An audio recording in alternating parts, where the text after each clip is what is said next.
Welcome to the Swan River estuary, one of the most important features of the Perth metropolitan area. This river actually starts in the wheat belt at Wickepin.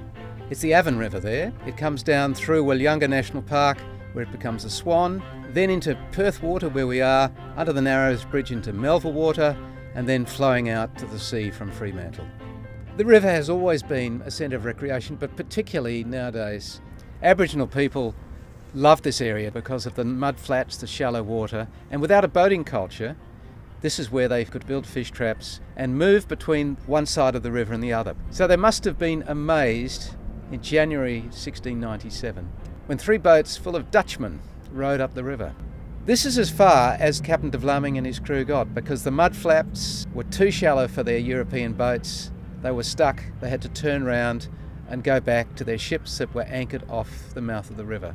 They mapped this coast as a warning, not a destination. They found nothing to interest their European eyes as they sailed past. In the early 1800s, some French crew rowed up the river and gave the name to the island, Harrison Island. One of the midshipmen on board, the naturalist, called Harrison, so his name ended up here for posterity on this island. Now the French were looking around, a scientific expedition, but once again they ran into the mud flats and had to turn around and go back again. In 1827, an English captain, James Stirling, came up the river. He spent 10 days on the river and he got past the mud flats. He actually dragged the boats through and get all the way up, which we now know as the Swan Valley. He loved it. He looked at the banks of red loam, he looked at the green trees and thought, this place is fertile, beautiful weather, what a perfect place for a colony.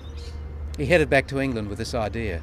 After convincing the authorities in England about the importance of a Swan River colony on the west coast of New Holland, Stirling set off. He arrived in the middle of winter. Many people were very disappointed as soon as they came ashore. It was wet, it was cold.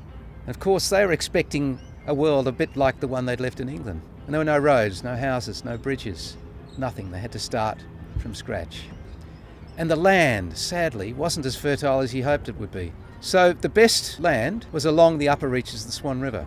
Everyone had to have access to the water because the river was a vital form of transport. It was the Swan River Highway. If you wanted to go to Perth Port, Fremantle Port, or up to Guildford Port, you had to have water transport. As Perth grew into a city, the skyline changed dramatically. The resources booms brought buildings and public works that we'd never seen before. An example of a great piece of public infrastructure was the building of the Narrows Bridge. The idea was around in 1849, but there wasn't the priority, the money or the technology to do it. But 1959 saw the opening of the first span of the bridge. 2001, the second span happened as the city grew and grew.